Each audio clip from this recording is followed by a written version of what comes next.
Hello, everybody, and welcome to FFG Live. We're coming at you today with some Star Wars Legion. Specifically, we're going to do a little bit of painting today. We've got a lot of exciting products coming out pretty soon for Legion.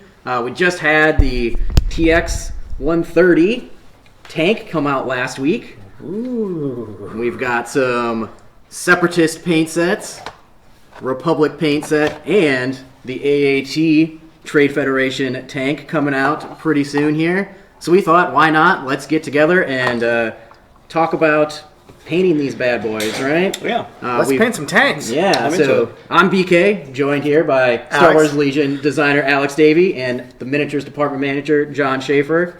And so what do we got here today? So Alex, you've got the Saber class tank.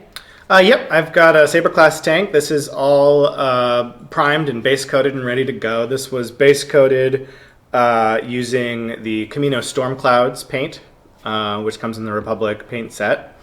And that is the sort of mid-tone that we're going to be working from as we build up some of those shadows and highlights.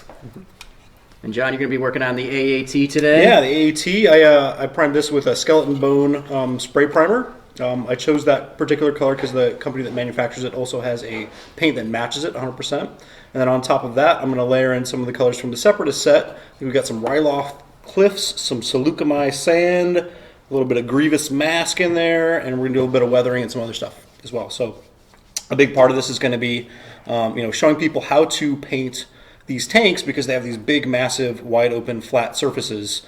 And because of that, we're going to be using some big old brushes with some large bristles on them as well.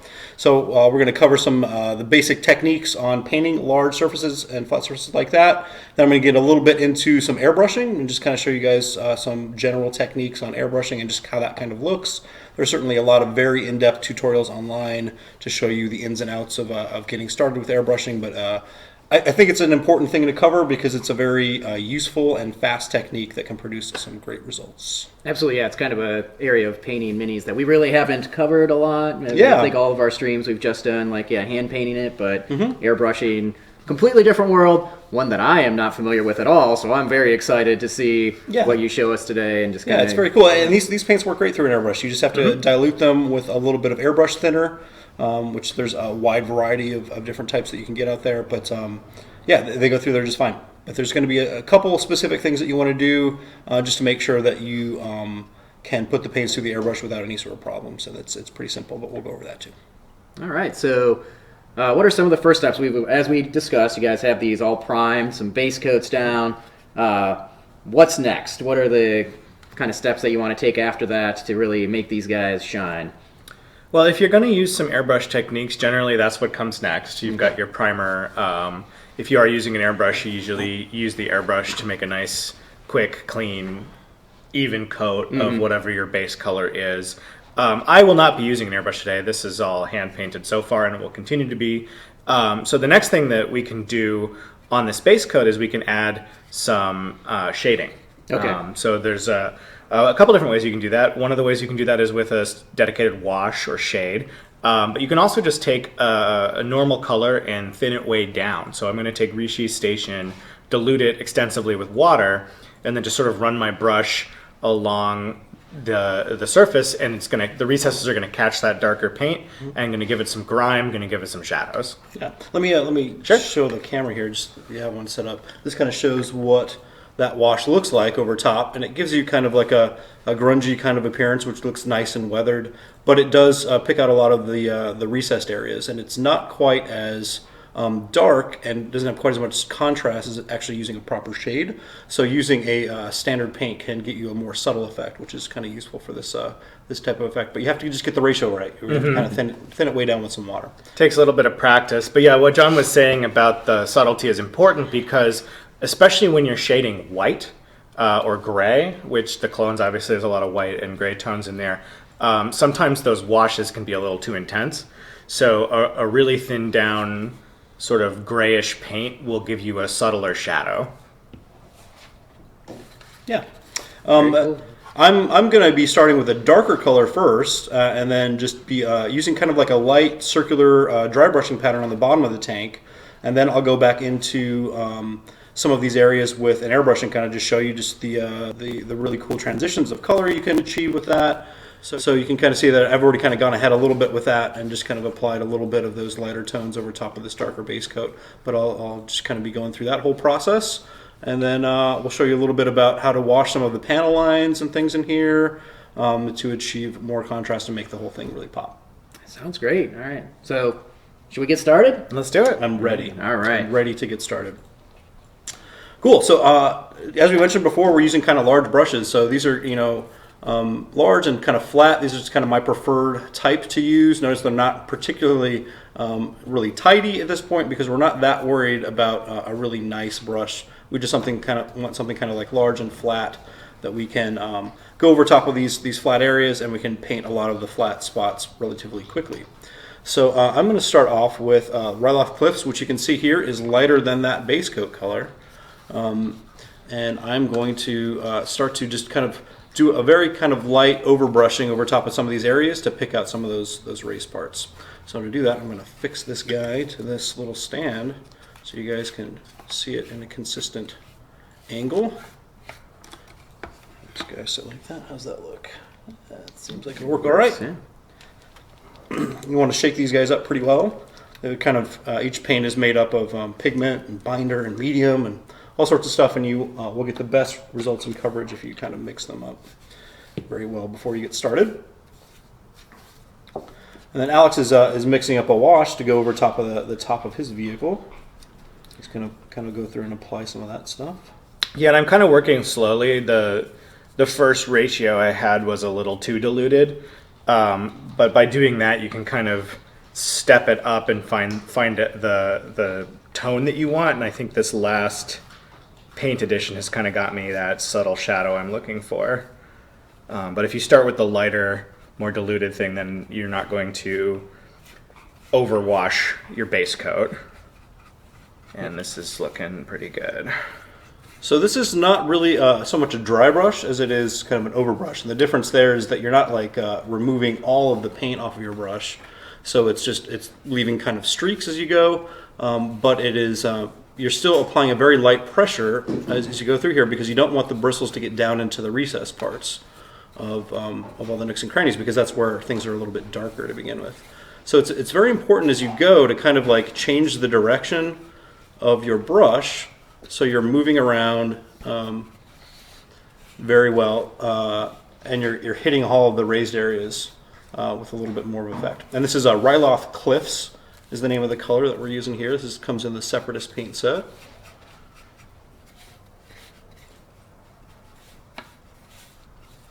And Alex, yeah, I can just see just that you're not just like, brushing on some gray here. It's really kind of accentuating those lines there. It gives it like a nice little kind of almost grimy look where this tank has been, it's been in battle. It's rolling up on some Separatists maybe. And you can season this to taste. Like the first wash that I'm doing is going to be light because I want the big flat areas and the surfaces to be still look pretty, gray or white. Mm-hmm. But you can always go in with a smaller brush and concentrate on those deeper shadows. So it's kind of just about, feel. And if you want an extra grimy tank, you go darker. If you want it to look pristine, you go lighter. I'm going somewhere in the middle. Like it's been in the wars, but it hasn't driven through a swamp lately. Yeah, it hasn't done any of that stuff. Yeah, so that's kind of what I'm going for. And this is all, this is all your personal taste. It depends on what sort of environment that your tank is in. In a dusty world, you might hit this with a different color. You might hit it with some ochre or something else to sort of show that it's been driving through dust clouds. But this is just going to be sort of your standard issue tank grime. Yeah, I like this. It's kind of nice, subtle gray. I mean, it's still very white, but kind of that subtle, almost like cloudy gray on like in those big panels. So just giving them like a nice feel to it, nice little flavor. It just feels like this is something that, is like in battle.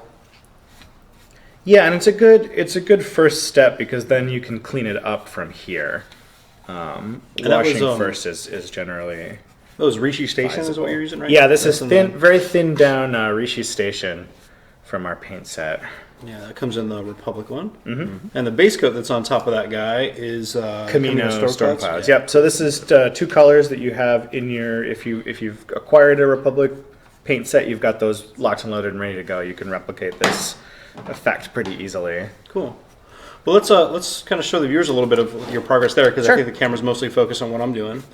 So Yeah. let's kind of just show them a little bit of what that wash is looking like. So this is the light subtle wash so far. I'm going to go back in after this with some deeper shadows in a more targeted way. Mm-hmm. But this is just a very thin, hopefully somewhat realistic looking grime. Yeah, and I think that when you have these kind of areas like here, it's important that you kind of pull some of that shadow back down into the recesses and away from the raised panels as much as possible. It'll save you a little bit of time in the long run when you're going back in and like layering back up like the base coat. So if you have any sort of this pooling like this, just try to pull it down so it collects down in a recess. And I mean, Alex has kind of gone through and done a lot of the tank at once, which will give you a nice overall effect.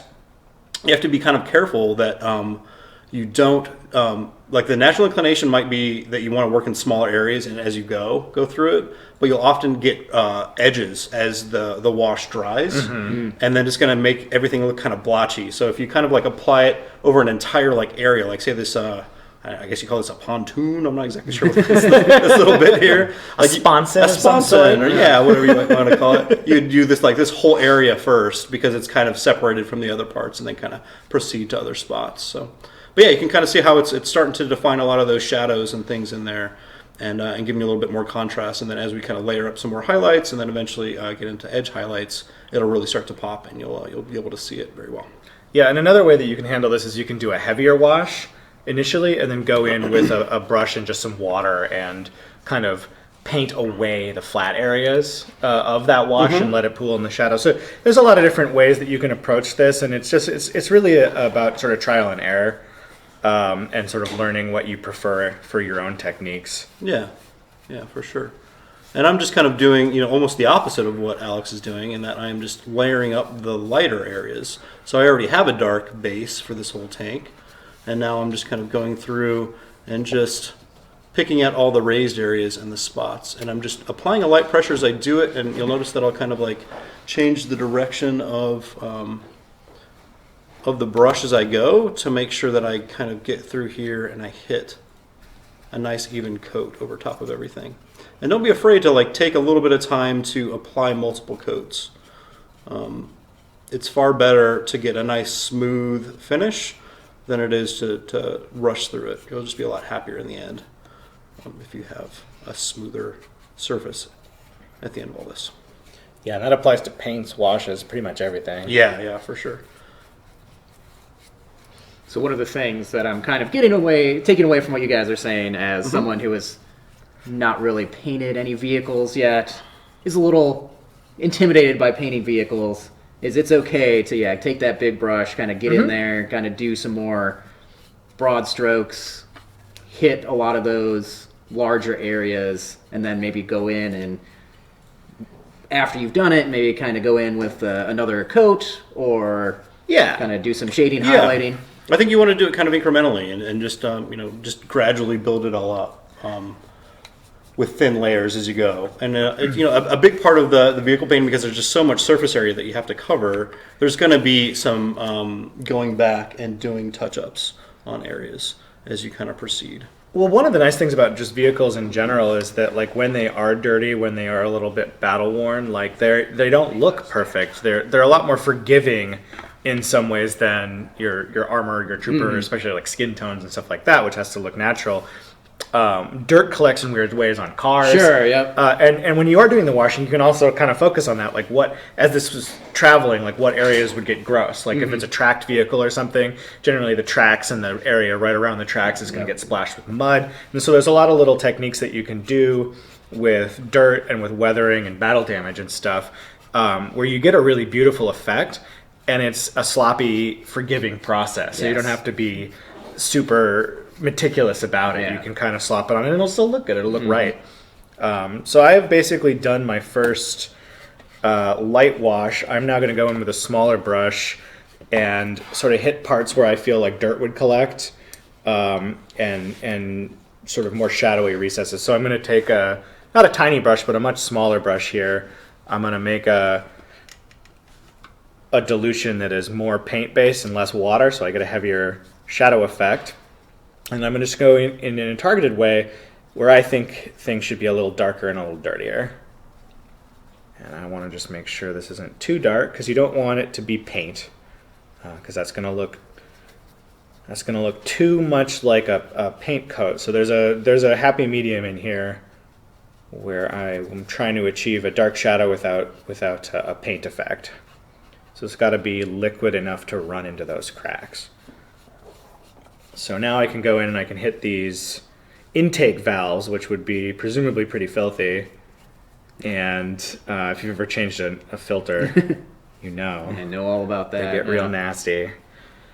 So what are some darken those down? Yeah, some tips for diluting your paint. I mean, it seems like kind of one of the tricks is to just find like a good ratio of paint to your water, and it seems like that's something that you can easily, like, oh, I'm gonna put something we have, some paper towels over here, just have some cloths, right? Yeah, and you can be like, okay, that's maybe a little too thin, perhaps. I think utilizing a palette is very, very useful. I know some people actually will use, like, their palette will be a piece of glass and they'll have like something printed underneath it. Okay. So like some type or something like that, so you can really see the opacity of the paint as you thin it down. But I think like over time you kind of like just gradually learn like how much to really thin it down and what it really feels like. I would say, like, generally speaking, like if you're just trying to dilute the paint enough so it flows really well, like maybe 1 part water to like 6 parts paint. Okay. Something like that, So like maybe. If you're painting just actual paint. Yeah, lines, if you're just like layering stuff on. If you're going to do like a wash like Alex is applying, I think it's probably like 3 parts water to 1 part paint. Mm-hmm. Okay. You know, so it's quite a different ratio. Yeah, it can swing pretty wildly depending what effect you're trying to achieve. Yeah, most definitely. But if you're just getting into painting, most people's tendency is to have paint that is too thick. Yeah. What you really want is you want multiple thin coats. So if you're painting, what you want is a nice, smooth flow, and you shouldn't expect it to create opacity on the first pass. Yeah. Like if it is, your paint is probably too thick. What you actually want is to be doing multiple thin coats, which builds up that opacity without leaving brush strokes, without leaving chunks, and it's going to make your life a lot easier. It actually took me a long time to kind of figure out that is the optimal way to paint. When I started painting, it was with my mom's oil paints on unprimed metal miniatures. I bet that did not work out. It didn't go great. So mistakes were made. We like to bring knowledge to people so they don't make the same mistakes. Yeah. My 13-year-old self could have used some acrylics and some primer. Yeah. That sounds like a good place to start. Okay, now I'm going to go into the next highlight. Grievous Mask is quite a bit lighter than the previous color I was using, so I'm going to kind of mix these together a little bit on my brush, maybe in about a half and half, and just kind of dip a little bit of water in there and just kind of thin it out a little bit because I still want it to be kind of nice and thin and be able to kind of apply it gradually as I go. So now at this point, I mean, you could actually start to do edge highlights, even with this big giant brush, when you have sharp edges like that, where you can just kind of like go and you kind of just use the very edge of the miniature to actually like define a lot of those things, and just you're kind of like going over the top of it. You're using the side of the brush even as you go through and start to pick all those things out. Now you won't always be able to have access like that to be able to pull that off, and you only have like these kind of edges around the outside. You can kind of go through there and get a lot of those things done. I find that doing these kind of edge highlights around the very edges of things is a lot more forgiving than trying to go in with a teeny tiny brush and hit the very edges of it.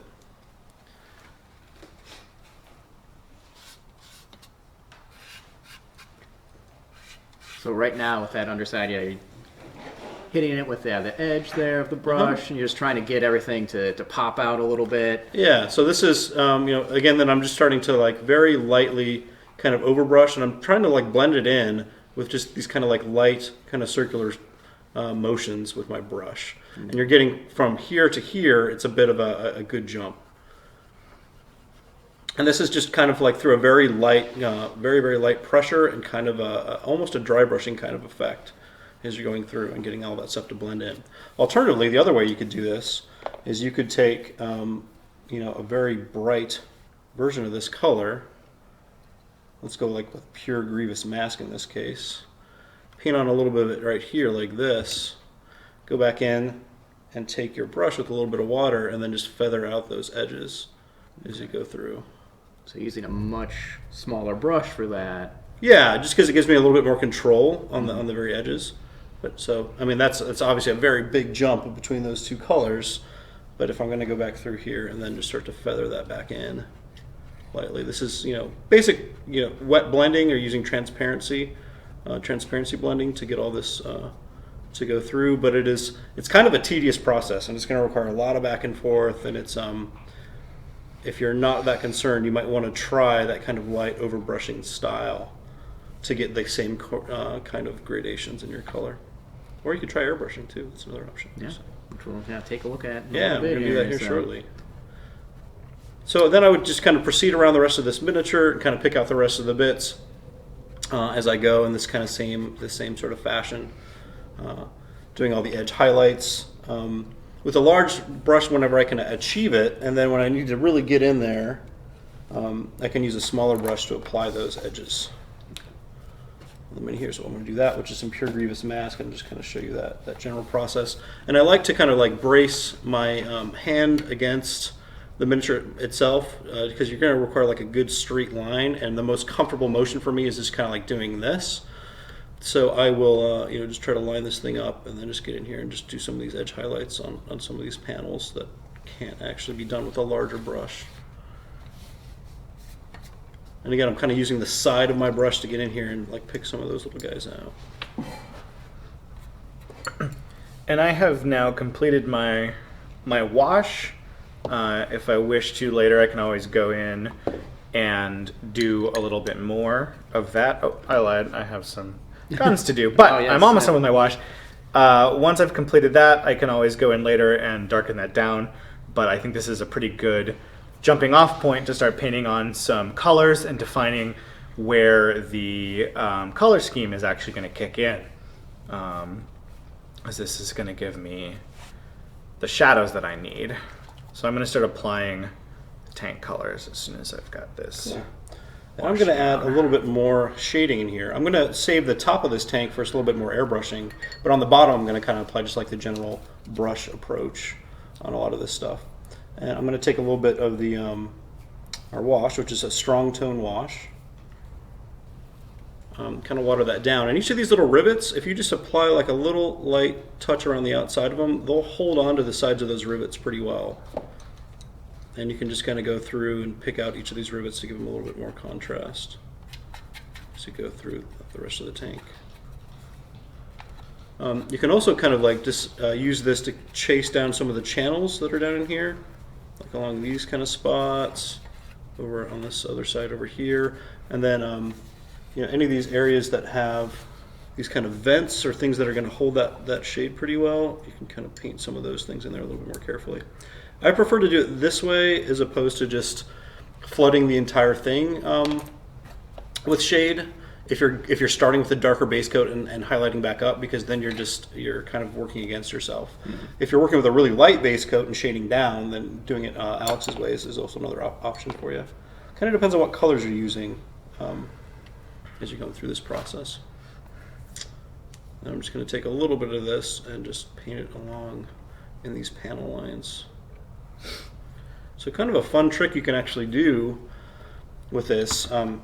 If you get to this stage when you're doing this step, this is usually called panel lining, and other hobbies, like a lot of Gundam kits and other things like that, utilize that.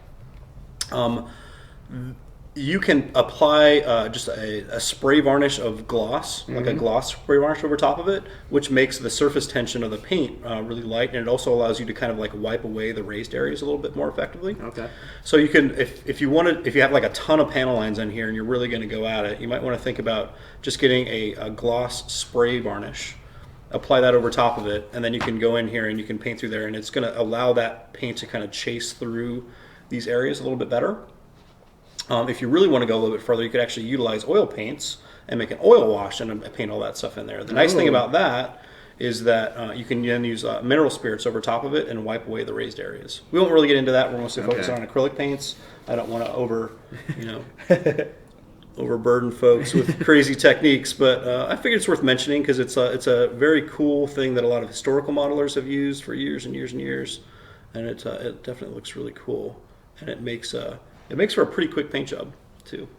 But it is a little finicky as far as the materials go and the procedure, and oil paints also smell real bad. That they do.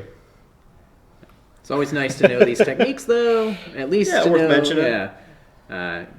I have not even experimented with the oil paint stuff, but I hope Yeah. to kind of pick up some tricks from John for some terrains, some techniques like that. There's a whole different world of techniques out there. Yeah, there's a lot of stuff you can look up, like oil pin washing and things like that. That'll give you some insight. Yeah. All right, so I'm going to kind of continue and do a little bit of this stuff, and then I think I'm going to switch over and get into a little bit of airbrushing because I think that's also something that can be really cool. So again, I'm just kind of like dabbing around on each of these little rivets, picking all those guys out. I think it gives you like some nice contrast and all that. And then I would just proceed around the rest of this tank using this kind of thin down shade to kind of just chase these panels in here and define those. And if I find that I have like kind of sharp shade lines around the outside of these, I'd go back in there with the previous colors that I used and kind of tidy those up. So it also sounds like, again, I'll keep mentioning this. Yeah. I'm not a very good miniatures painter. Mm-hmm. I just started very recently with this stuff. It does seem like there are ways, like if you feel like you made a mistake, perhaps, there are a lot of different options you have for kind of going in there, correcting it. You can touch it up. You can maybe do several things to maybe fit in with what you're going with. 100%. I think miniature painting is like largely fixing mistakes. That's a big part of it. Yeah, do you have any questions in the chat at all? Anything that people want to... We've kind of been rambling on about tank painting. People might have some specific questions we want to address. Let me see here. It's not pulling up for me, so... I'll see what I can do, chat. I'm not going to ignore you guys.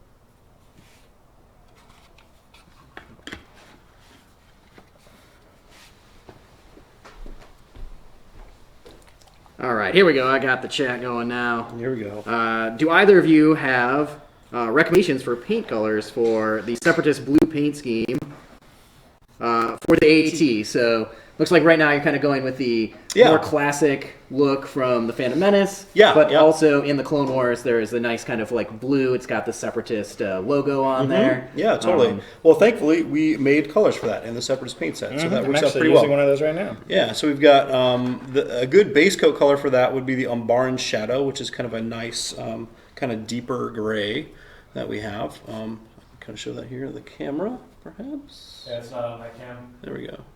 Umbaran Shadow. And then the blue itself, there's a nice kind of deep blue called Separatist Blue, appropriately named, that is also in that set. So I think utilizing those plus some of the other colors in the core set would allow you to achieve that pretty well. You might have to kind of mix a little bit to get some of the shadows and some of the highlights, but in general, those are a great place to start. Okay. And I mean, this kind of ties into a couple earlier questions that the chat had, but we have the painting guides for Rebels and Imperials for, I think, the core set units right now. So we have Vader, the Stormtrooper, Captain, Rebel Troopers, Luke, et cetera, et cetera. Mm-hmm. I assume we have some plans to maybe do some more painting guides for some more units, especially, maybe the original Rebels and Imperials, and also Separatists and Republic once we... I think the next ones we're going to do will be the core set for the Clone Wars. Mm-hmm. I would like to do that one for sure. And then after that, I think it's just kind of like trying to determine which ones are the most needed and the most wanted from a lot of folks.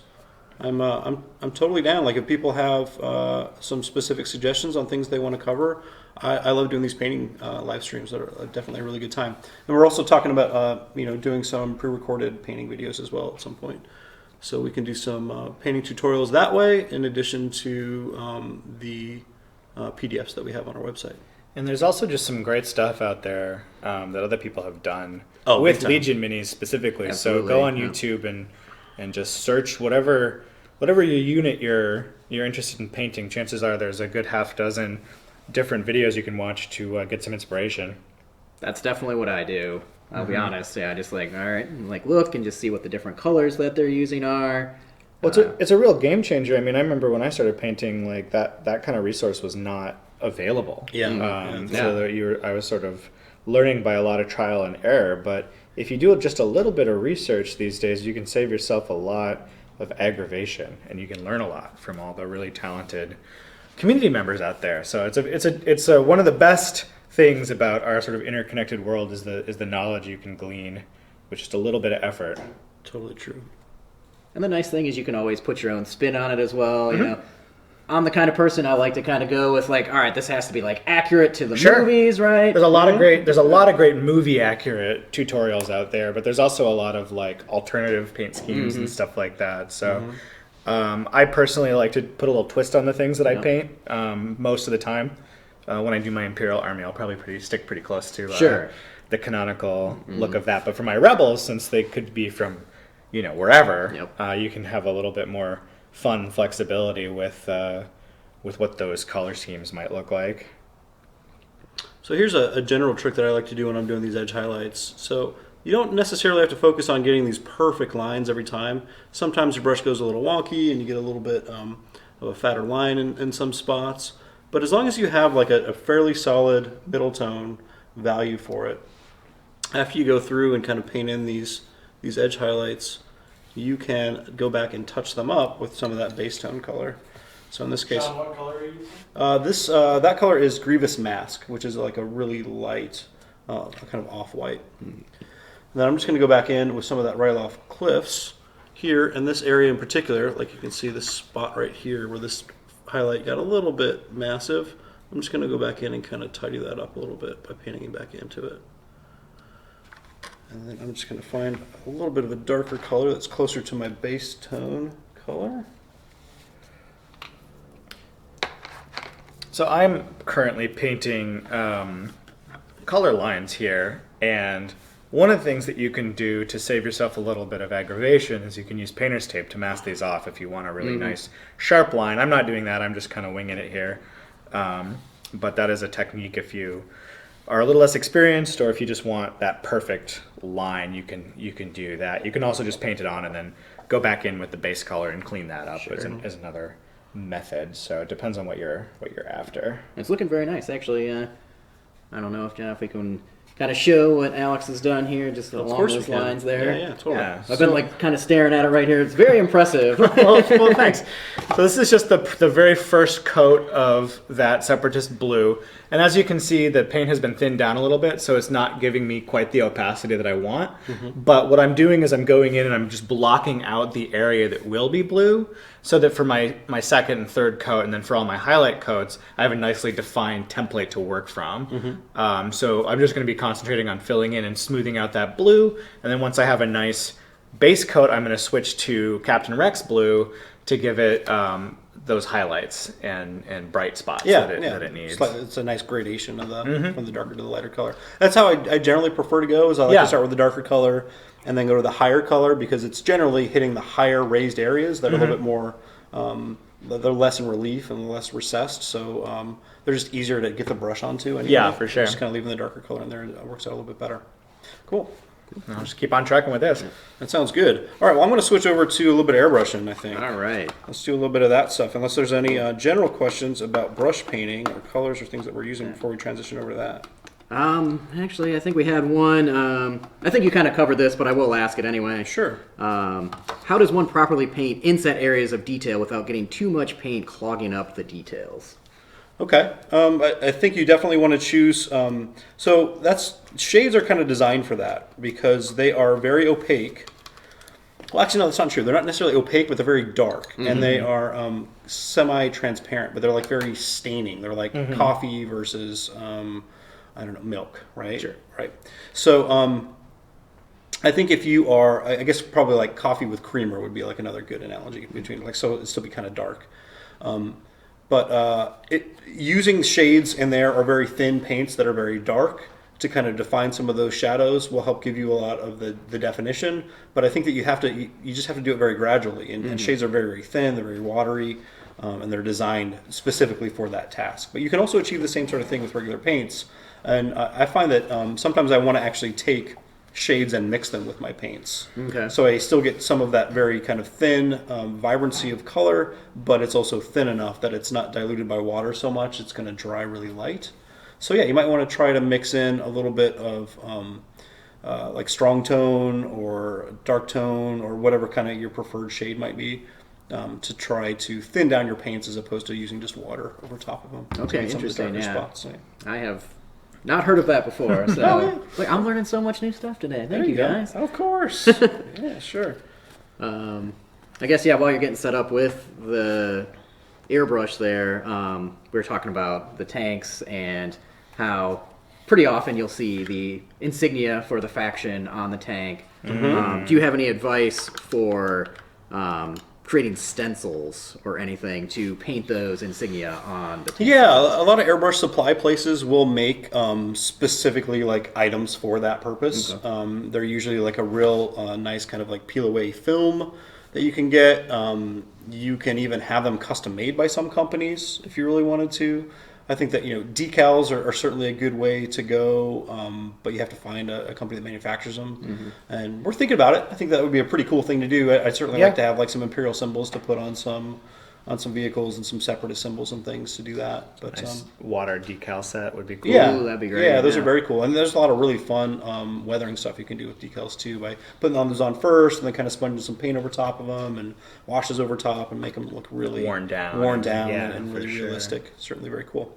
Okay, so this is the top of our tank, probably a little bit more interesting. And I went ahead and did like a very small section of airbrushing here on the top part of it. So this is just with a lighter color, that Ryloth Cliffs. Again, you can start to see a little bit of the definition in the color between the light and the darks. I think that I prefer to kind of start with a middle tone when I airbrush and then highlight up and then shade back down in the recesses and kind of do a bit of both of those. And kind of an example of that would be, I did a little bit on this turret here where I kind of highlighted up with a lighter color. And then I also went back in with a little bit of the Geonosian soil because I kind of want this thing to look a little rusty and a little beat up. Not quite like the ones you see on the fields of Naboo, but something like you might see on Geonosis or in this particular color scheme. So I kind of went back in, highlighted up with the lighter colors up top here, and then went back in and kind of shaded back in over top of that. And then I applied a little bit of the shade, much like I did on the other parts, into the panel lines to really give you a little bit more contrast, a little bit more pop. So airbrushing in general is, there's a lot of different information about this particular topic. I utilize an airbrush like this, which is a dual action airbrush. You can see here, and that means that you've got, I'm going to turn on the compressor here. So you've got two actions essentially. You got air, which is if you just push this down, and as you pull that back, it starts to mix in paint with it. So as you go between those two, it'll start to gradually increase the paint flow as it goes through. Now the pressure that you have, and as it's coming out, will also dictate how close you can actually get to your surface without the forces of the air like really pushing the paint out in kind of weird ways. So I use an airbrush thinner that I just have in like a little dropper bottle, kind of like this fella here. And I will... There's also two different kinds of airbrushes. I should also mention that. You've got gravity feed, which has a cup up at the top, and you got siphon feed, which has one down at the bottom. I prefer the gravity feed because it allows me to just kind of mix up paints in the cup itself in the very top. You can also mix the paints separately and then pour them in there. That's generally a pretty good idea. You avoid clogs that way. Yeah, because I've switched to that completely. Yeah, I think that works out a little bit better. I don't have like a little dish that I pour it in there, so I'm just going to mix it up in the cup this time. But I'm going to put in the thinner first, as opposed to putting in the paint first. Okay. Because then when I mix it up a little bit, it at least has a little bit more to kind of dilute everything. So I'll kind of just apply a little bit of this stuff in here to the top, until I have like a little bit basis down in the bottom. And then I'm generally going about half and half with the paint and the thinner. Maybe a little bit less paint than thinner in some cases. So I'm going to take a little bit of this Ryloth Cliffs here. And then let's see if you can, I'm not sure if you can really see it. I don't want to pour this on myself, so I'm going to try to like be a little careful. So I'm just going to add a little of the paint in here to the top. And then before it kind of settles down too much into the basis, or the basin of the cup at the top, I'm just going to mix this in as much as I can to get a kind of a lighter color here. And then I like to kind of just test it up along the side of the airbrush cup here, just to see how opaque it is. And that looks a little thin to me. I think that's not going to come out and give me the results that I want. So I'm going to add a little bit more paint. You want it to be probably the consistency of like half and half, maybe. Okay, I was just about to ask if something milk half and half. Milk half and depends half. on Something your a little thicker than water, obviously, but yeah, if you're like somebody who is doing this for the first time, just trying to figure out. Practice. Right. And there are some paints out there that are designed specifically for an airbrush. Those should come out of the bottle at the right consistency. So one thing you can do is you can get just a sample of that and then just try to match that consistency with your non-airbrush paints. Because essentially an airbrush paint and a normal acrylic paint are the exact same thing. It's just the level of dilution. Yeah. So you can certainly achieve the same effect with really any, definitely ours and any real, minis specific acrylic paint.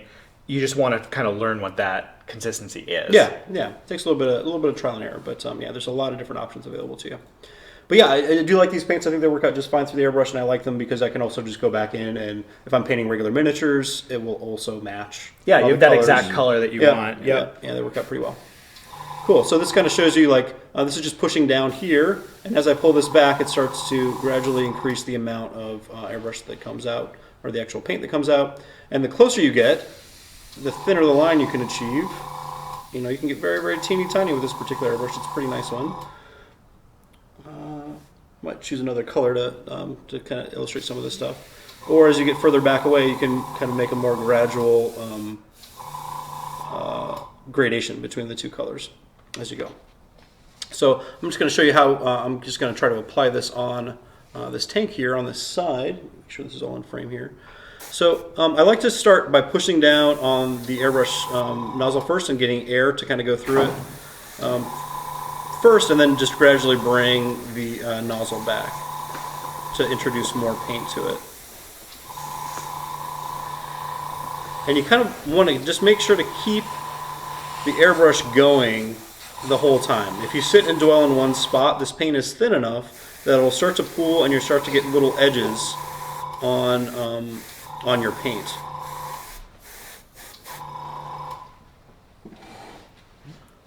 What are you hoping to achieve right now with just kind of airbrushing? I'm getting a lighter color, so I want, generally speaking, I like it when as things go back, like two forms meet together, like in this crack and crevice down in this part, I like that to be darker, and then I want a gradation as I get out towards the very edges of the tank. Okay. So I'm just kind of building up this first initial layer, and I'm going to dodge around all of those recessed spots, like all of those deeper areas, and just try to really focus on the raised parts as I go. And hopefully the camera will be able to pick up. This is a fairly subtle change in between the colors.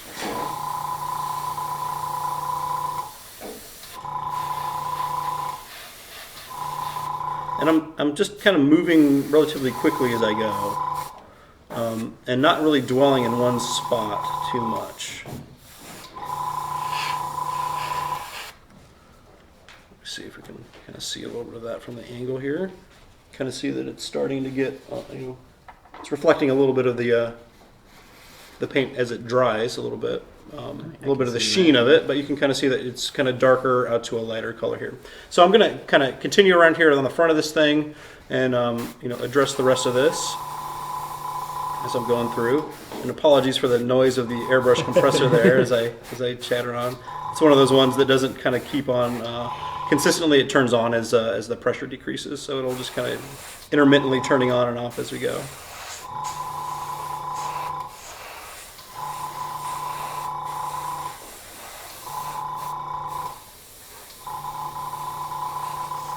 Are there any particular situations where an airbrush might work a little bit better than just using a standard brush, or? I like it if you're trying to do any sort of fades, in particular between colors. It makes that work a lot easier than trying to replicate it with a brush. It also covers big areas fast. Yeah, Which you for can kind of vehicles burn is through it. extremely useful. It is a very useful thing to have. The other thing that it lets you do, which we're not really going to cover today, but it lets you do something called zenithal highlighting. And zenithal highlighting is to try to replicate the effect of the sun or of any light source, really, but typically the sun striking down on the figure as though it were on a real planet or what have you. Light at its zenith. Yeah, light at its zenith, exactly. And so what the airbrush lets you do is it lets you get that effect really, really well. Okay. Because shooting the airbrush down from the angle that the sun is approaching as you highlight up from a dark base is going to give you shadows and highlights that are going to look realistic because they're going to replicate what you might see on a sunny day on, a soldier or a person or a vehicle or what have you. So that's a really good way to define those highlights and shadows, and then you can go in with a brush and emphasize that even more. So we're not doing anything like that. That's a different style. But it's another thing you can do with an airbrush that you can do with a paintbrush, but it is, again, just a time saver and a nice guideline. Yeah, it seems almost like a natural thing. You're like, okay, the sun is shining from this angle, so you can just like hold the airbrush over there and get it in there. I think it's a handy thing to do when you're priming too. Like a lot of people will prime their miniatures black and then hit them from the top with the white. I don't know if you guys mentioned that or not. Yeah, yep, and that's a good point. Like you hit it black, or you start with a dark gray or what have you, and then you for white armor, I like to start with a dark gray and then a light gray and then a white in sort of successive layers, and that'll give you some highlights without having to go in and paint white with a paintbrush. Which then you can go in with a paintbrush and just do those final edge highlights, which can be very helpful. Oh yeah, that's looking real good. Yeah, it's starting to come out a little bit better. I am going to, I've kind of gotten most of this basic color down that I wanted, so I'm going to go ahead and mix in a little bit of a lighter color now. Normally I would save this paint, but I'm just going to dump it out for the sake of expediency. We'll move on to the next color here. I like to, I guess this is another thing to mention, when you're airbrushing, you usually have like a little spray out pot like this. This is handy for when you're going through to clean stuff. It's got a little filter at the top of it, and then you'll just kind of apply a little bit of your cleaner in here up to the top. I usually like to kind of pinch the end here, which will cause it to like squeal strangely, and then also do like a bit of back flushing back into it and push some of the paint back through. And then you just push this into this top here, and then you just spray it out until almost all the stuff's gone. And then the filter here kind of takes some of the smell of the cleaner and stuff away from you, so you're not breathing that in. So it's like seems very easy to switch between paints then. Yeah, relatively quickly. You have to, a huge part of success with an airbrush is just due diligence with cleaning it and just taking the time in between your steps to kind of go through and, tidy it up. Yeah, airbrushes can save you a lot of time. They can also cost you a lot of time as you have to disassemble and clean them. So for sure. The more clean as you go, the more diligent that you are about it, the less you'll have to deal with that particular nightmare. Okay, I kind of mentioned before that I like to use kind of a mid-tone. Before I go through and do like the final highlight, which I'll do with the Grievous mask on top of this, I'm going to add a little bit of shading, which I think will be a little bit more visible on the camera as well. So I'm taking a little bit of this Geonosian soil here. It's kind of a nice rusty paint that comes in the Separatist kit there. I'm going to mix some of that in. And then, obviously I put the thinner in there first, and then I'm taking my brush in here and I'm just going to mix all this stuff up. I think I might want that just a little bit darker and more brown. So I think I'm just going to add a touch of Mimban mud, which comes in the core set there. So a couple drops of that. So we're showing today that you can use the airbrush pretty effectively for vehicles. Is this also something that for like smaller miniatures, like if you wanted to do B1 battle droids or something with an airbrush? I think that's especially a real time saver. Okay. Yeah.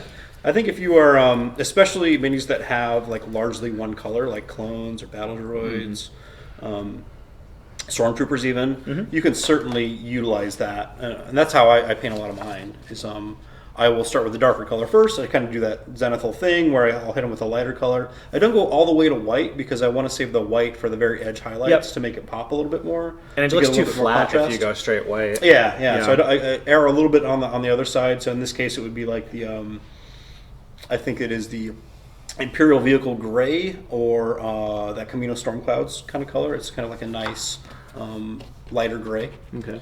So I'm gonna go back to this and just kind of spray through this until I start to get a little bit more of this. I want to get some of this color that I want. So this is, again, just showing you here, this is kind of like a nice kind of rusty color here. It kind of illustrates a little bit, the closer you get, Also, if you get really close like that, it starts to like really spread out a little, and you might have to turn the pressure of your airbrush down a little bit so you can actually get closer and make like finer lines. But you can also just make nicer, smoother gradients as you move further away. So I'm going to start to go back through here and add some of this, kind of like we have on that studio model over there. It has like a very nice kind of rusty effects on it. So I'm going to start down here, and I'm just going to barely apply some pressure to this and just work it up gradually. But notice that I'm kind of moving my hand the entire time that I go. I'm not really sitting and dwelling in one spot for very long, because I don't want this stuff to pool up, and I want to build it up very gradually as I go.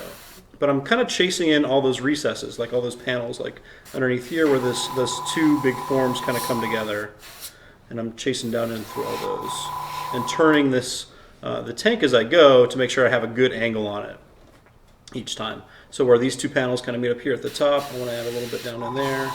I'm getting pretty close to the actual miniature itself, so I get a smaller line. And right now I'm running the airbrush at about 20 psi, which is a little high. Okay. You can run it down a little bit lower than that. But if you want to get closer, you might want to dial it down a little bit lower. The problem that you'll run into, the lower the pressure you have, the less it's actually going to push the paint through. So you have to kind of thin your paint even more, or utilize you can actually put strong tone or any of the other shades through it. You can do that. It kind of turns out a little glossier sometimes when you do it that way, but you can certainly do that, and they're nice and thin, and they'll go through the airbrush pretty well. So that could be a good way if you want something to be like shiny, perhaps. Oh yeah, 100%. Yep. Well, yeah. One other thing that you can do is you can use like shades or tones or like watered down brown or whatever. And you can get like a furnace filter or like a toothbrush or something, and you can spray through that to give you like mud spatter. Oh, okay. Yeah. So like there's all kinds of crazy stuff you can do that's just fun, sloppy stuff. For X-Wing, I made some star bases. Oh, okay, that's so cool. I flipped them over. I primed the underside, or I flipped them over. I used an airbrush and a toothbrush and some white paint to like splatter some stars, and then I primed over that so it looked like a star field. Oh, and then and that's under the base so that you still have that sort of glossy top surface. So there's just fun tricks you can do with stuff like that. And for vehicles, that kind of thing is very good because messy is fine. Yes. Yeah, you guys are inspiring me here. Oh, good. Those tanks painted. Yeah, I gotta... Pretty intimidated by the AT still, but you're making it look easy, John, as you always do. Well, so. I can give you some pointers on it. Let's see here. So a question, a very good question. Are there preferred air compressors for certain tasks? Yeah, there's definitely two different types. I mean, you've got your standard like tire compressor that you get at a home improvement store, which is usually pushing out 60, 70, 100 psi. That's way too high for most airbrushing purposes. It might be utilized for like a spray gun, like for like spray painting your deck or something like that. Right. You don't want to use that for miniatures. No, like your airbrush compressor, you want to be... Ideally, you have an airbrush compressor that has a variable pressure control on it. Mm-hmm. It goes down anywhere down to like 10 or 15 psi up to like 40-ish, maybe, somewhere in that neighborhood. Anything higher than that, you're risking like ruining the seals in your airbrush because it's just pushing too much pressure through there, and it's going to cause some problems. So I 100% recommend like just spending the money to buy a dedicated airbrush compressor. Yeah, read some reviews. You can get some for cheap at like Dick Blick's that work pretty well. Yeah. And then there's as with anything, there's a whole range of things. So it sort of depends on what you want to use it for, but you can get a pretty solid, versatile little airbrush compressor for not an outrageous amount of money. I guess this is a good time to bring this up. So most of the time when things clog up, it's because you have a dry tip on your airbrush, and what that means is if you're running paint through here, some paint has kind of collected here at the very tip of this. Acrylic paints in particular are usually a problem with that, and they will cause the paint to no longer flow. So I usually just kind of take and we'll pinch it, or you can use like a brush. You have to be very careful because you don't want to bend the actual needle itself, but you want to just remove that paint as carefully as you possibly can, and you should be able to get back to spraying in no time. Yeah, just like that. So now we're kind of back in business, and I will kind of proceed to go back through here and hit up some of these spots. And just out of personal curiosity, you're mentioning, kind of cleaning that out if it gets clogged or anything. Are there different tips that you can get for airbrushes that maybe do different things? Or yeah, they're usually different nozzle widths that you can buy. It depends on the model of airbrush that you have. Some have different nozzle and needle sets that go with them that go to like 0.4 millimeters down to 0.2, whatever. I think this is a 0.4 one. And yeah, you can definitely get different effects. Mostly in different degrees of line width that allows you to get further away from the miniature and run them at a higher pressure, but still retain a very small line. Because if you think about the spray characteristic, it's a cone that comes out of the end of the airbrush, right? So the closer you get to it, the closer to the tip of that cone you are, but also the more pressure is being put on it. So you really want to be able to dial it down low enough that you can get about as close as possible and have as much control as possible. But sometimes the nozzle size will affect that. Oh, okay. Yeah. Sure. Yeah. So yeah, definitely do a bit of research. There's a lot of different, videos online that can tell you a lot about airbrushes and what people recommend and what people like. But we won't get into specifics because there's just so many choices. So many different options available to you.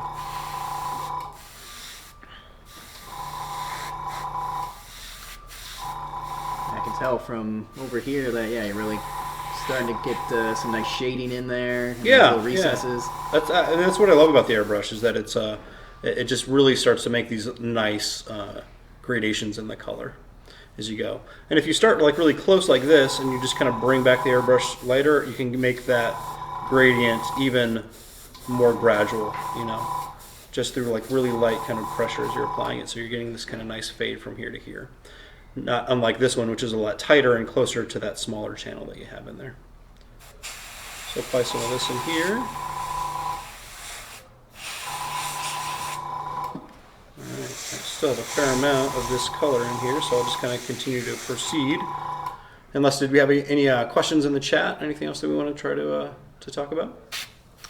No, look at that. Let me scroll through here. I think we hit most of the chat questions.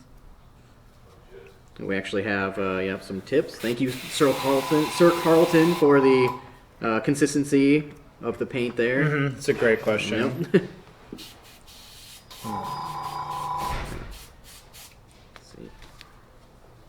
Alex, how are you doing over here? Looks like you got... I'm trucking along. I've kind of mostly defined these blue areas, and now I'm just going in with like layer 2, trying to get a smoother... You can see that first layer is semi-translucent, and it is not fully covering things. So you basically just have to come in and make sure you're hitting it with multiple layers. If you do have access to an airbrush, or even if you do rattle can stuff, one thing you can do is you can mask off these areas and then spray. That's both slower and faster because you have to spend time masking, but then it gets you a nice consistent base coat. But with the brush, the trick is to just, take your time, go nice and smoothly. Don't worry if that first layer is looking a little patchy because it will definitely smooth and flatten out as you add more layers once the first one has dried. So I'm kind of just sort of defining that.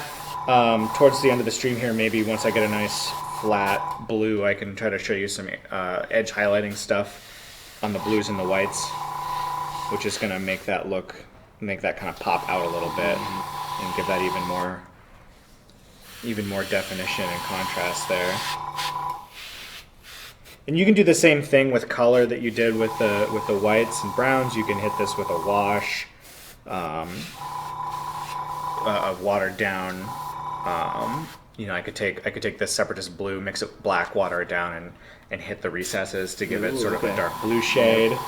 But right now I'm just trying to define this blue the way the white was defined with a nice smooth base coat.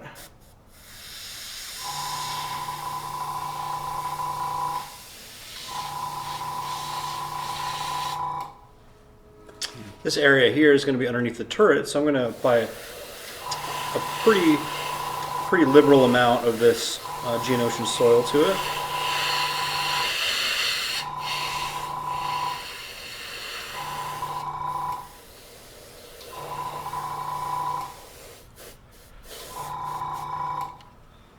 Cool. I'm liking how that's looking. It's coming together pretty well. Mm-hmm. Oh yeah. Could probably add some more layers over top of it. Raise it up. Yeah. So yeah, I think that's turned out pretty well. But I think that we need to, you know, I need to finish this little spot right here, and then I think I'm going to go back in with some of that Grievous mask and add a little bit more contrast and really hit like these raised areas like right here and here, along this very edge out in the front here. So this is kind of like the stage where I like to shade in, and if I make any sort of mistakes during this stage, the highlighting back up will allow me to kind of tidy those back up a little bit more too, because you're just hitting the raised areas is a lot easier than going in and painting in the recessed ones, as you might expect. Just take a little moment every so often to assess and Yeah. maybe plan out what you're going to do next. Yeah, for sure. And then, kind of as I mentioned before, like say looking at these, you know, these big booms up on the top, you have a couple different options. You could either try to paint it like it's like the zenithal effect, where you're going to shade it on the underside of each of these things, where the top part is lighter. But a lot of times, what I really like is, you know, kind of as I mentioned before, you've got these forms that meet together. So where this gun is going to meet this part right here, I really want to put a little bit of shadow in there in that cracking crevice, because that's just going to draw more attention to the overall shape of the thing and just make some of the shapes kind of pop out a little bit more. So I'm going to start there and go in and hit the inside of this with a little bit of that color.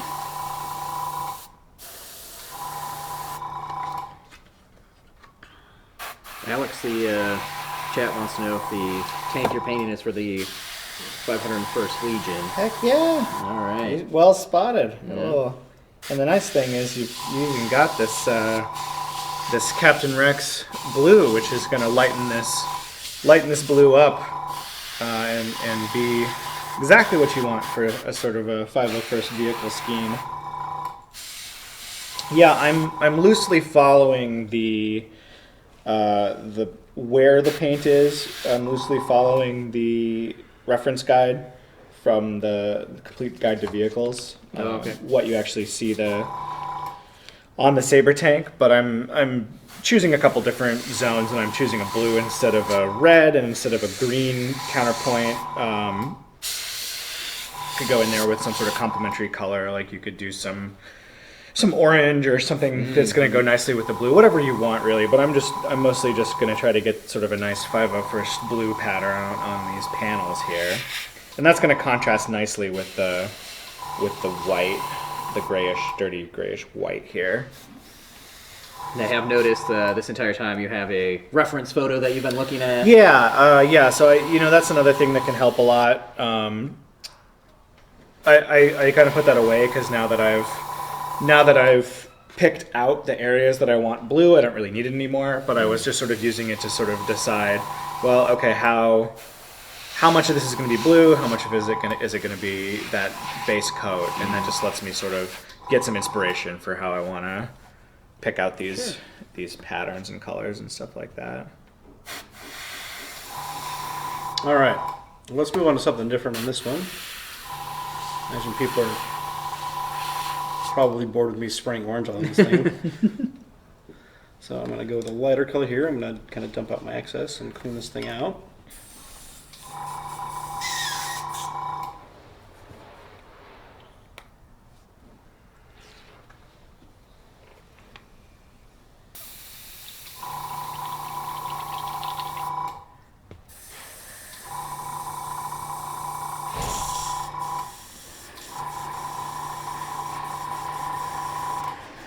All right. So I imagine we'll probably go until about 2:30. Is that what you're thinking? Sure. Okay. Yep, that works for me. Yeah. Sounds good. So I'm going to do this step here, and then I think there's one other thing that I kind of wanted to share. It's a cool kind of mask trick that you can do.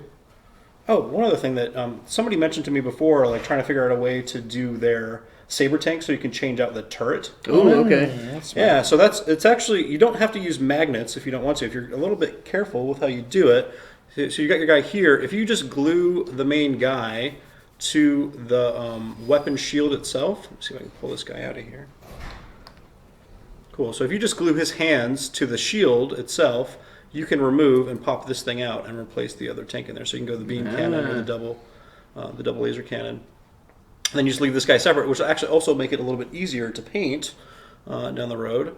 That's what I did here. And then you can just slot him back in, and he'll just lock in there and hold everything in place. So yeah. Very cool. Yeah. Pro tip. Pro tip! Okay, so I'm going to go a little bit of highlights here. I'm just going to show you some of that contrast. What color, Joe? This color is Grievous Mask. It's a very light off-white, and it's going to give us a lot of contrast. So just to recap, you start. What color did you start off with? Was it the? So the spray primer was it's a skeleton bone, I think is what it's called. Okay. And then after that, I did Ryloth Cliffs. Okay, the Ryloth Cliffs. That was the first color there, and now I then shaded back in with Geonosian Soil, and after that, it is now Grievous Mask. Okay. Is the next color we're going to use.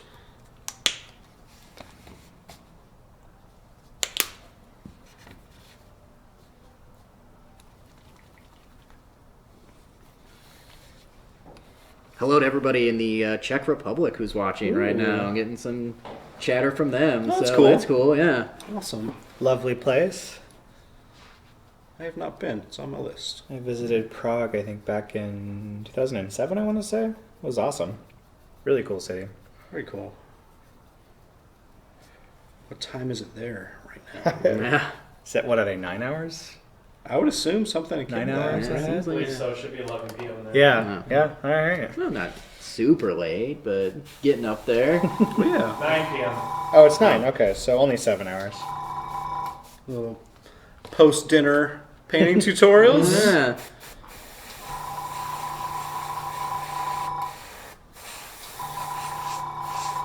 So I don't want to hit, the entire thing with this lighter color. Obviously, I still want to keep those nice gradients going. So I'm really just trying to save this for like the very edges of things,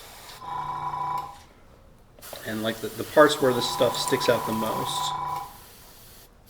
And I just kind of move things back a little bit more to make the gradients a little bit smoother. You can see like in this spot right here, like I'll kind of point with the tip of my airbrush here. This shadow kind of extended a little bit further than I wanted to, so I'm using this highlight to kind of like tidy it back up and push it back into place a little bit.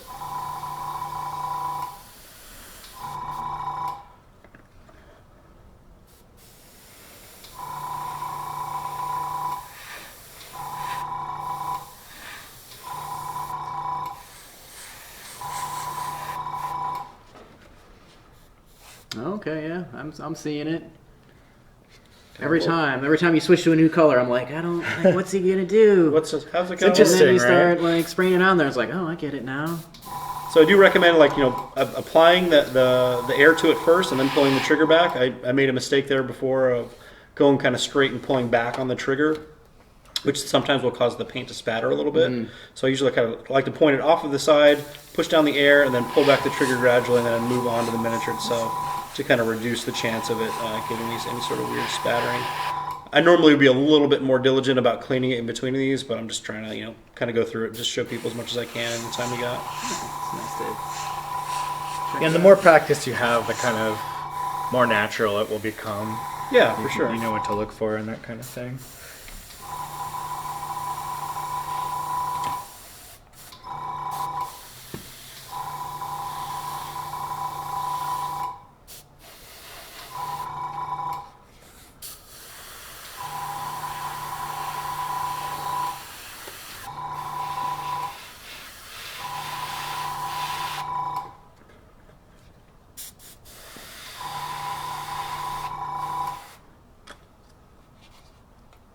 adjust this thing so I can get a better angle on it so people can see a little better.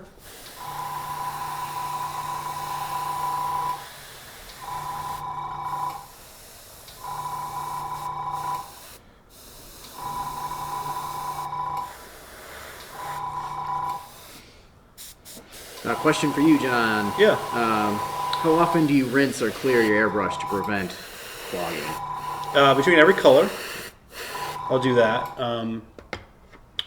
Definitely, if you're gonna like sit it down at any point, what you don't want to happen is you don't want paint to dry on the inside of it because it's a lot harder to clean.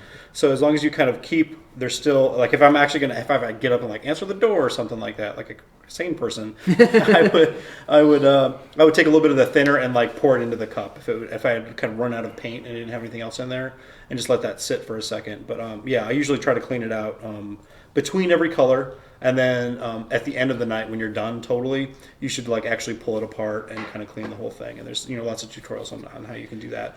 There's essentially just like a little chuck back here that you can loosen. You got a nozzle that unscrews here on the end, and you usually you want to push. You want to unscrew this part of the end and then push the needle back through the front of the airbrush so you don't drag paint back through the inside of it. But I won't do that right now because paint will go everywhere. Okay, that's not a great idea. Yeah.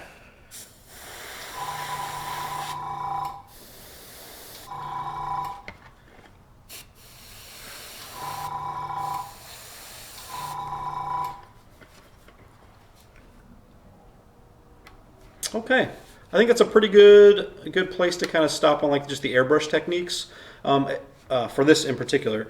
Now at this point, the next thing that I would do is then kind of go back through and chase them through all these panels with the shade and shade in everything else that we have. So it actually you get a little bit more of that contrast, kind of like you have on the bottom down here. Kind of tidy up some of those spots. But the other thing I want to show you is kind of a cool trick that you can do with a frisket or a chipping medium is what they usually call it, which I like quite a bit. So I got some of this stuff, and I got a sponge. And I brought my occupier tank for this purpose because I'm intending to make that very weathered and war-torn. And as such, I decided to take this tank and I primed it in a rusty kind of red color. We have here. You can see this guy right here.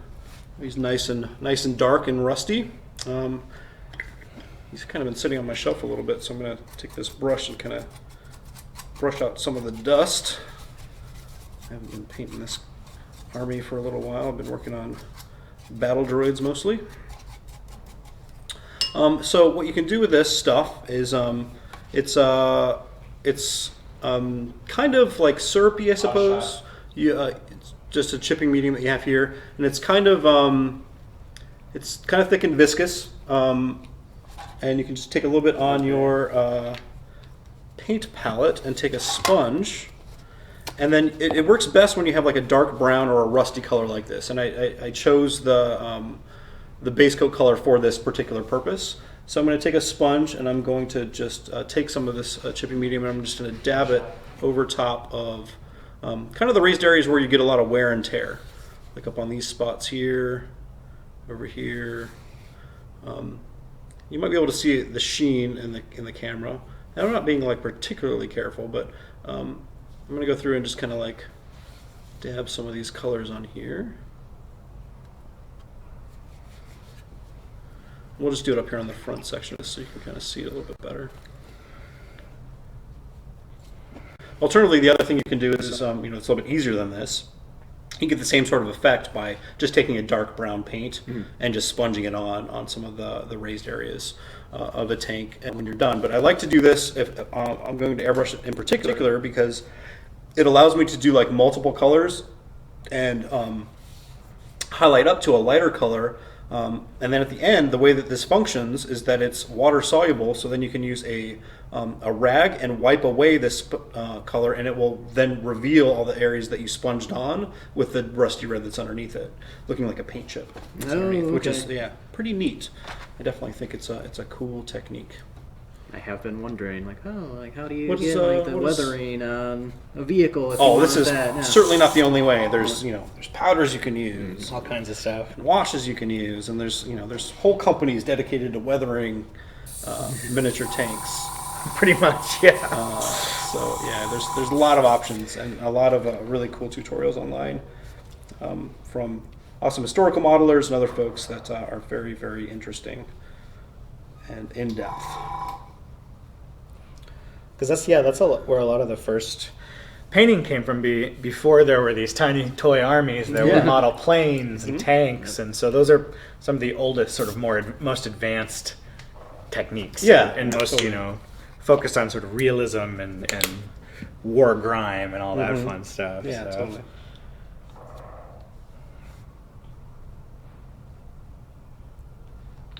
The question here, I'm not sure if this is serious or not, but maybe it is, and I just don't know. There you go. Is licking paintbrushes a common technique? I'm a brush licker. Yeah, it's certainly Not necessarily advisable, but it does give you a point. So Yeah, it keeps the tip of the brush. Well, that's Pretty I tidy. See it, I see it. and I have tried to break myself of that habit. It's just not going to happen. Yeah. So, recidivist brush licker here, irredeemable. I have that same habit. A lot of us do. Yeah, very true. All right, so I'm going to go through here and I'm going to start to airbrush in this lighter green color that I'm going to use for the rest of this army.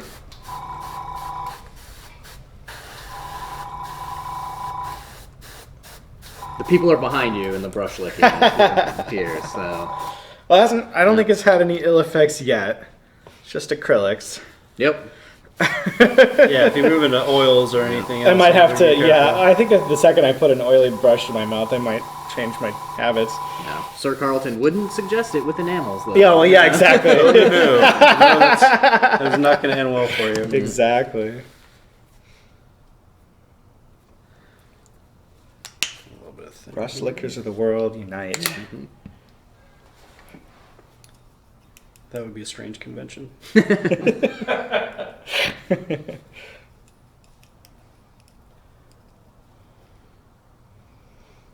What are you doing there, John? Oh, I am just thinning down my paint a little bit so it goes on there a little bit smoother. So I just added a little bit more of the thinner to it. Yeah, that's better.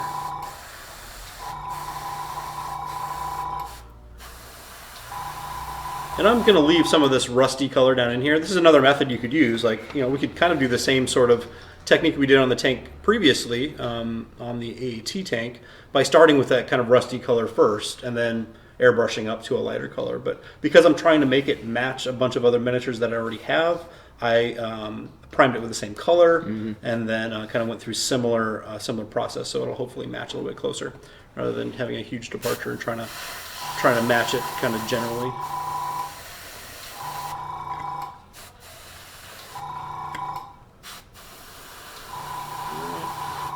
Continue with this green.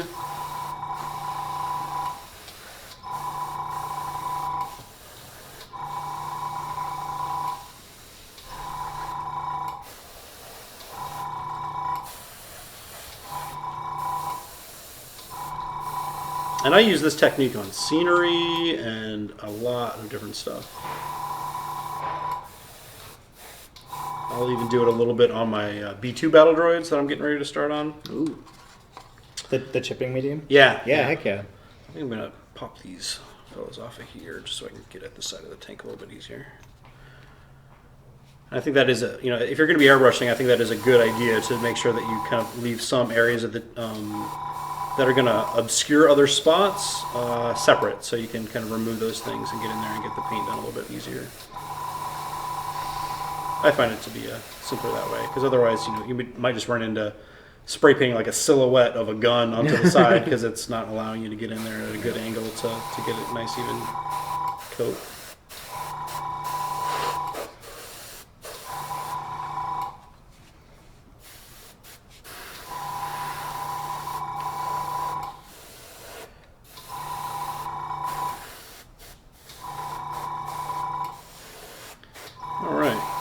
So that's kind of like the first coat that I have there. So I've kind of gone through and airbrushed most of that stuff. Maybe I'll kind of continue some of this back here. I'm just going to focus on the front of the tank right now just to illustrate this, this technique.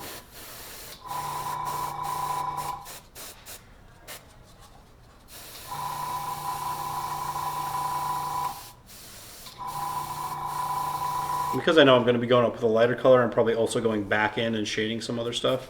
I'm not being too careful with this. I'm mostly just trying to get... I also don't want it to look super rusty, so I'm kind of like keeping some of the rusty parts like really contained to the deeper recesses of the thing. Okay, so that's first kind of coat there. So I will then get in there with a lighter gray. Let's do a, what we got here that's going to work out pretty well.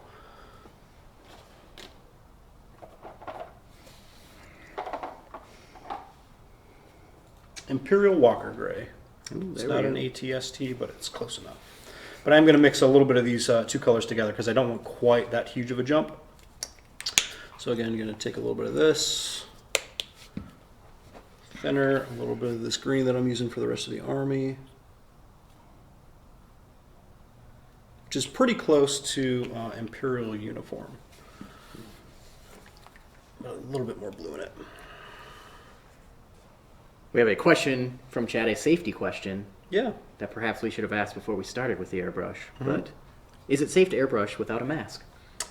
It is okay. Like, I think that you want a fairly good amount of ventilation. This current presentation requires us to be talking as we do it. Yeah. We're also in like a giant It is very space. open. If you're like in a room, I do recommend it. I think that wearing a mask it just is a good safety precaution in general. I think also having a spray hood that can pull some of the vapor and stuff into like filter. they'll make these fan hoods that just suck all of the air out, and you can get a desktop size. That's what I use. But yeah, definitely, certainly when you're priming and to an extent when you're airbrushing, masks can help protect. Yeah, you're atomizing paint and thinner and things and putting into the air. None of that stuff is very good to breathe. Yeah. But I think that you as long as you're cautious with everything and you make sure to work on it in a pretty well ventilated space, you should be okay.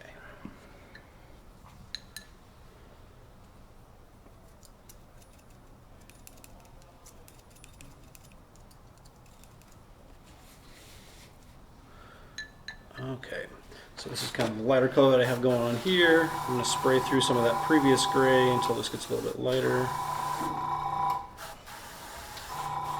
What color is that, John? This is a mix of Imperial Uniform and Imperial Walker Gray.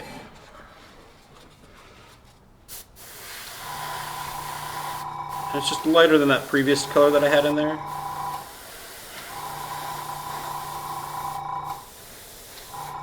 Going to give me a little bit more contrast, and this is kind of the reason that I like to go with this particular technique as opposed to the sponging on afterwards, is because you can get all these like nice gradations of your airbrush over top, and then kind of remove them all at the very end with a little bit of this medium.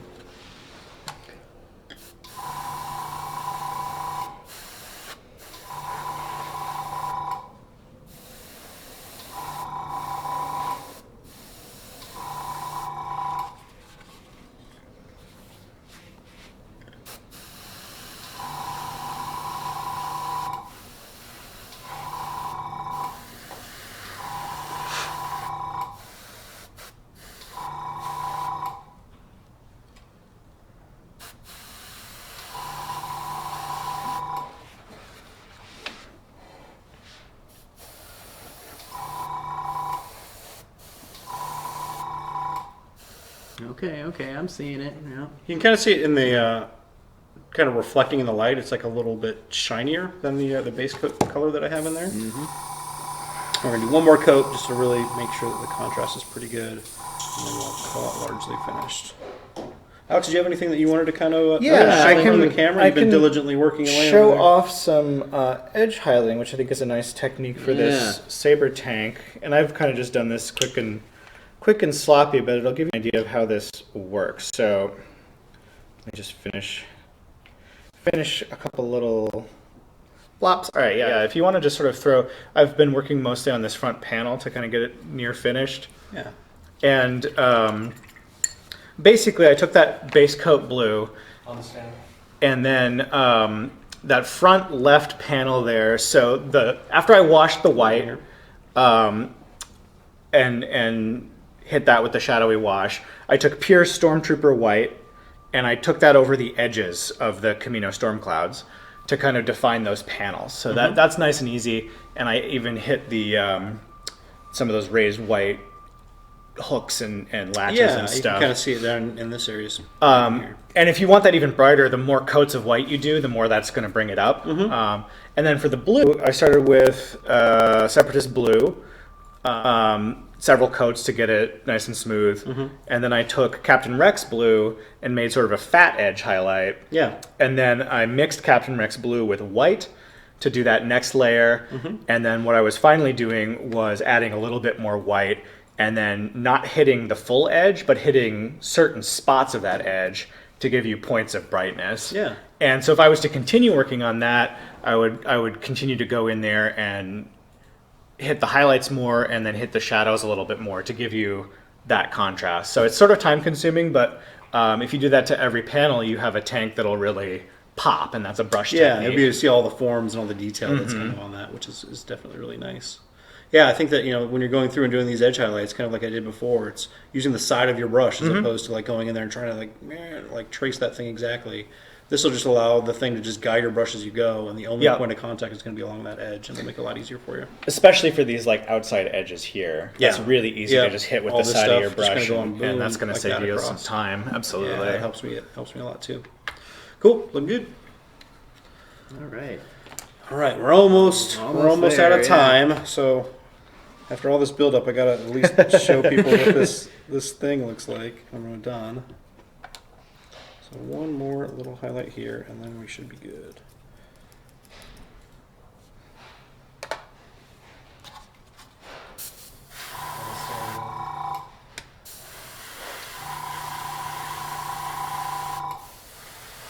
And what color was this again? I'm sorry. This is Imperial Walker Gray. All right, going with the Imperial Walker Gray. Yeah, and this is almost straight Imperial Walker Gray. It's like really, really light. Because I just want a fair. Now, when you jump too far ahead with colors, sometimes it starts to get a little spattery. So you want to kind of build them up gradually if you can. But just for the sake of illustrating this this technique, I'm jumping up a little bit faster than I normally would.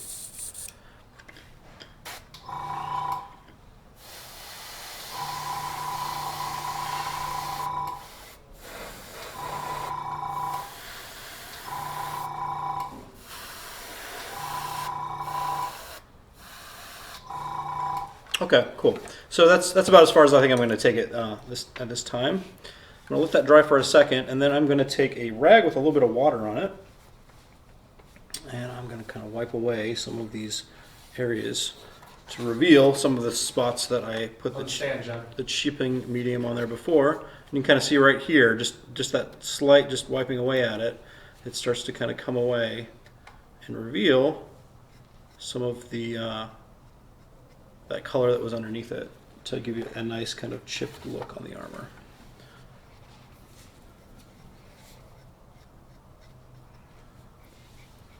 And it's usually best to kind of like let these paint layers dry a little bit, but we're kind of running out of a bit of a time, so I'm kind of going through it kind of quickly. But there you go, you can kind of start to see it. It looks really cool. Like you've got a nice gradient from this darker green color all the way up to almost a grayish white, but then you have these chips in here that kind of like break everything up, which is really pretty neat. And is there like a certain amount of time if I put the chipping agent or chipping medium on there? I think is what you called it. Yeah, yeah. How long can that like stay on there before it? If I like. I would do it within 24 hours. Within 24 probably. hours. Okay. Yeah, I wouldn't wait too long on it. I haven't really tested it. I've always kind of just erred on the side of caution, and wanted to kind of get that stuff done sooner than later. But yeah, I think it can stay on there for a little while.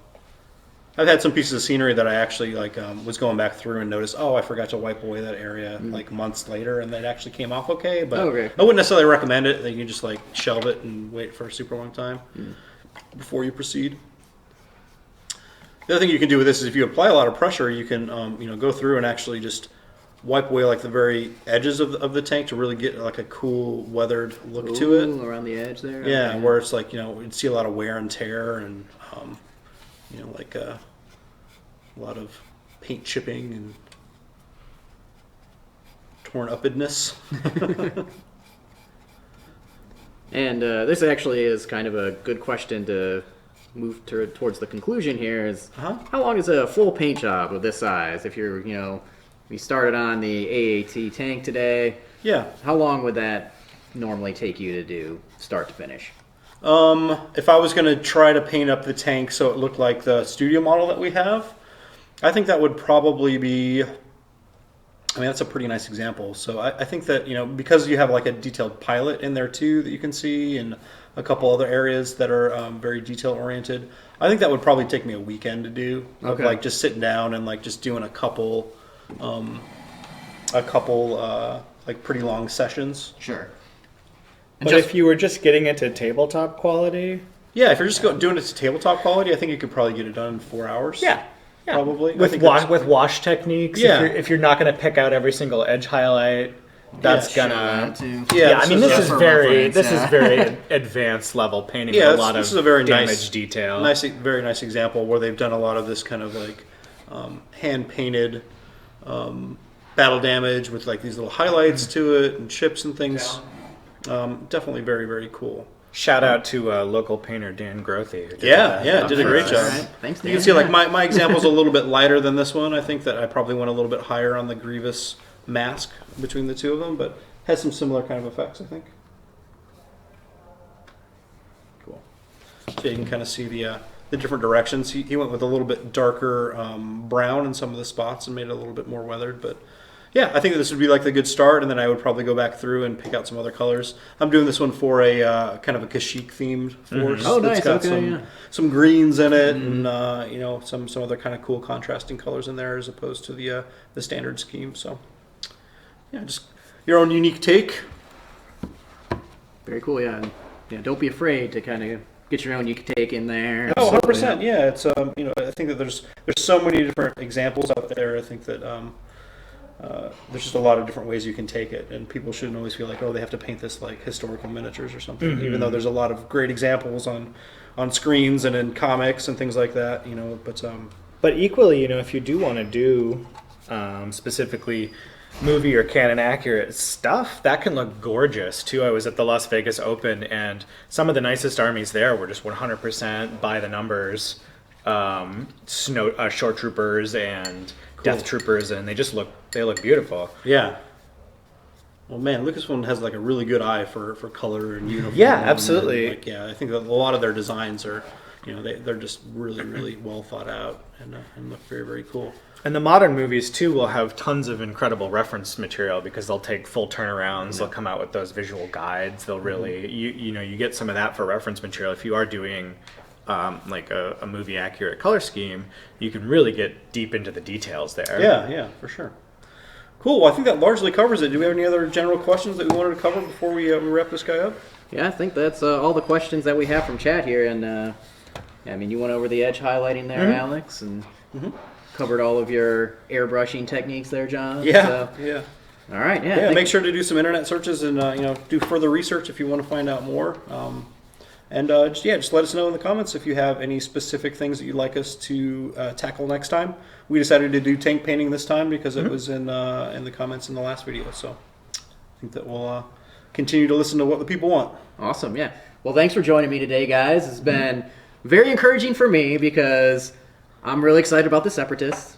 I'm really excited about the AAT. Cool. But I am very intimidated by painting that. I'm doing my little B1 battle droids, and obviously that's just that little guy up in there. So there's ways to make your life a lot easier when you're painting vehicles, for sure. Yes. So so I appreciate you guys joining me today. Everybody look in stores. Now we have the Saber class tank, AAT Separatist paint set, Republic paint set. We don't have a set release date for these guys, for the paint sets just quite yet. I believe they're coming in April, they're set for.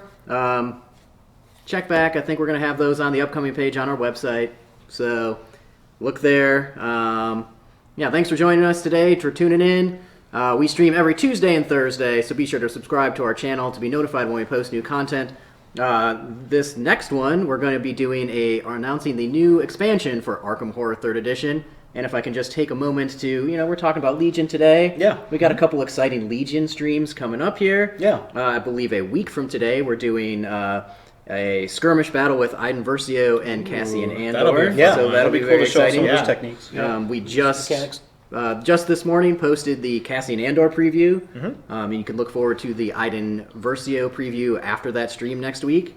And then later this month, we're going to be doing a stream with the Vital Assets. Yes. Cool. Yeah, so get those Awesome. new battle cards in there, which will be very exciting. So join us for all of that. Be sure to follow us on Instagram, Twitter, and Facebook. Links to all of those are in the description below. Thank you to Carolina Game Tables for this lovely table that we have mostly covered up today to protect it from the paints. We don't want to get any stuff on here. But thank you to Carolina Game Tables for this. If you're watching this on demand on YouTube, click on the thumbnail to watch our other videos. Thanks for joining us today, guys.